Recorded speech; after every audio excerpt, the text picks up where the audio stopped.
Chers concitoyens, mes chers amis, depuis maintenant 2 ans, nous traversons une crise sanitaire sans précédent. Cependant, avec la vaccination, 36 000 vaccinations, près de 37 000 dans quelques jours ont été réalisées. Une étape majeure a été franchie. Nous le savons, pour vaincre cette pandémie, il n'y a pas de solution alternative. Alors, je vous invite à continuer à agir ensemble, mais à avancer ensemble pour mieux vivre ensemble. Face à l'adversité, seule compte la solidarité. Alors oui, je vous invite à garder confiance en la science, mais également en notre capacité de résilience pour apporter notre soutien aux soignants, aux malades et à leurs familles. Telles sont nos meilleures ressources pour traverser cette crise et surtout ainsi préparer l'avenir. L'année 2021 a été marquée par la pandémie, nous le savons, mais malgré tout, elle a permis d'avancer. À Hirson, le taux de réalisation des investissements dépasse les 85%. Le développement économique et l'emploi, aujourd'hui comme hier et comme demain, demeurent nos priorités. Avec 165 salariés, l'entreprise Orial poursuit sa croissance avec 2200 mètres carrés de locaux supplémentaires aménagés en 2021 et dans les prochaines semaines. Sur 26 000 mètres carrés, proche de la pénétrante, la construction de la nouvelle usine Bara est aujourd'hui acquise. C'est une excellente chose. L'attractivité commerciale d'Hirson se confirme également sur la zone commerciale. Après Cuisinella, Action, Taco, Marie Blachère, Montbricot, le nouvel Aldi va ouvrir ses portes dans quelques jours et de nouveaux projets sont attendus. Au cœur de la ville, l'ouverture de nouveaux restaurants, d'un magasin Place Carnot, attendu par les habitants de la ZAC, d'un Carrefour City installé dans la galerie marchande Charlemagne sur 260 mètres carrés, de Basic Fit implanté Place Carnot, attestent de ce dynamisme retrouvé. À cette fin, engagée avec le nouveau giratoire de la place Victor Hugo, la requalification du centre-ville se poursuit, elle aussi, avec la rénovation, les études des places Villemont, Pasteur et Descamps, rue du 8 mai 45 et Alexandre Dumas, l'acquisition, pour les démolir, d'immeubles insalubres ou à l'état d'abandon seront poursuivis. Après l'aménagement de l'aire de covoiturage, le quartier de la gare va poursuivre sa mutation, sa métamorphose avec la réfection de l'avenue François Mitterrand et l'aménagement d'un tiers-lieu numérique.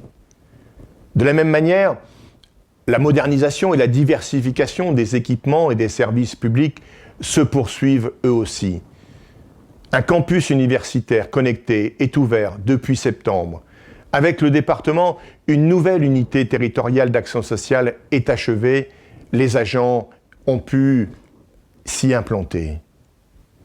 Avec la communauté de communes, la construction de la maison de santé pluriprofessionnelle s'achèvera en juillet. 11 praticiens y sont attendus.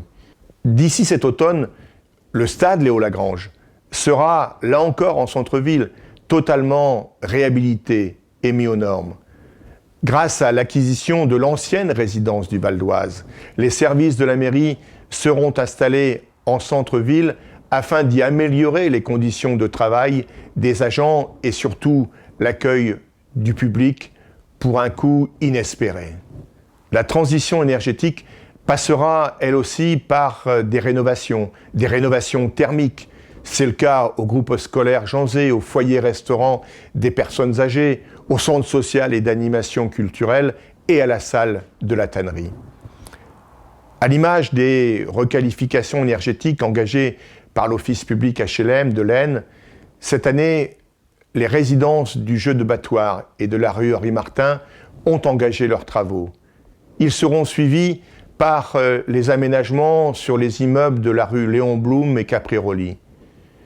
Cette modernisation d'envergure du parc de logement se poursuivra sur la ZAC Le Tailly.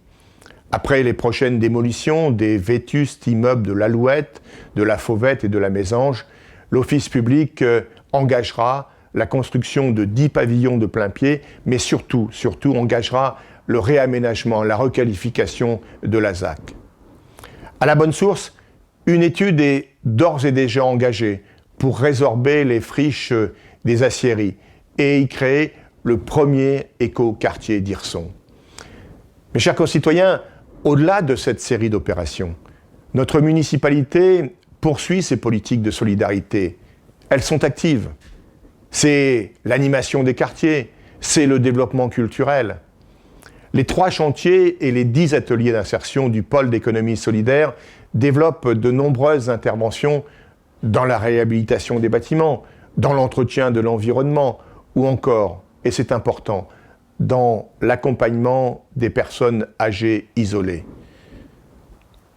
Pour preuve, en 2021, pas moins de 44 867 repas ont été livrés à domicile, dont 24 216 sur la seule ville d'Hirson et donc un peu plus de 20 000 sur les communes extérieures. La solidarité doit être sans frontières. Et malgré les restrictions sanitaires, la vie culturelle aura également préservé les succès des rencontres transfrontalières du village vacances, installé, comme ce sera le cas cet été, sur la place Victor Hugo, de la fête du sport, du Petit Montmartre, du premier salon du livre organisé salle de l'Éden, mais également du marché de Noël. Autant d'initiatives, autant d'opérations qui seront renouvelées en 2022. Et cette année, en fonction des contraintes sanitaires bien évidemment, mais l'Éden, j'en suis persuadé, retrouvera son festival de jazz avec Danny Briand qui chantera Aznavour, l'orchestre du Splendide et Robin McKell. Kingway, Gilbert Montagnier et Christophe Alévêque marqueront les temps forts de notre saison culturelle. Ils seront l'occasion de nous retrouver et de partager de grands moments. C'est en tout cas autant de rendez-vous inscrits dans l'agenda municipal, distribués dans les prochains jours, comme chaque année dans toutes les boîtes aux lettres, mais également appelés à être diffusés par la presse, que je veux saluer, mais également sur le nouveau site internet de la ville d'Hirson, dont la mise en ligne est prévue en mars 2022 et qui viendra compléter le blog auquel vous êtes attachés.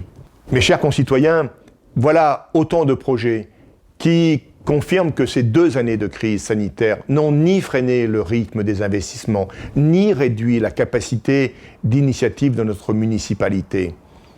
Partie prenante du Pacte 2 pour la réussite de la Sambre Avesnois-Thiérache, fer de lance du plan de relance, à l'origine de nouveaux partenariats transfrontaliers dans le cadre du programme européen Interreg 6, notre ville tire, je le pense, grâce à vous, son épingle du jeu et demeure plus que jamais la capitale de la Thiérache. Fidèles à nos valeurs de progrès et de solidarité, nous continuerons d'avancer, nous continuerons de répondre à vos attentes, nous continuerons de répondre à vos besoins. Mes chers concitoyens, du fond du cœur, je veux vous dire combien il est important que nous soyons solidaires, que nous soyons proches les uns des autres. Nous aurons besoin de nous retrouver. En attendant, je vous souhaite, chers amis, chers concitoyens, la meilleure année, la plus belle année 2022. Bonne année à tous.